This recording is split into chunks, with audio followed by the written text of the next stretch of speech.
কার কাছে প্রতিষ্ঠিত না ত্রেতা যুগে যখন রামচন্দ্র পিতৃসত্য পালনের জন্য বনবাসে গিয়েছিলেন,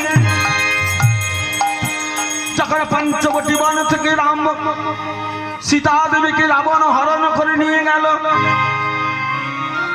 রাম লক্ষণ দুভাই হা সীতা বলে বনে বনে বিচরণ করছেন। রামচন্দ্র সীতা বলে যখন পাগল হয়ে ভ্রমণ করছে, তখন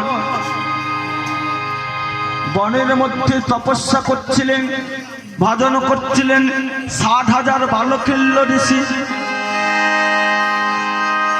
তারা হলেন ব্রহ্মার পুত্র, তারা বৃক্ষতলায় বসে আরাধনা করছেন বালকিল্য ঋষি। তারা রামচন্দ্রের ভাব দর্শন করে বললেন, প্রভু হে, প্রভু হে,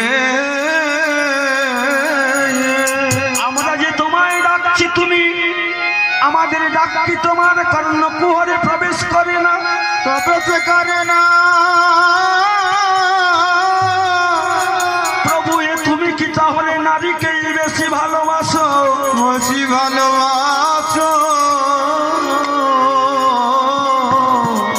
প্রভু, তাই তোমার চরণে প্রার্থনা করি, একবার তুমি আমাদের কৃপা করো।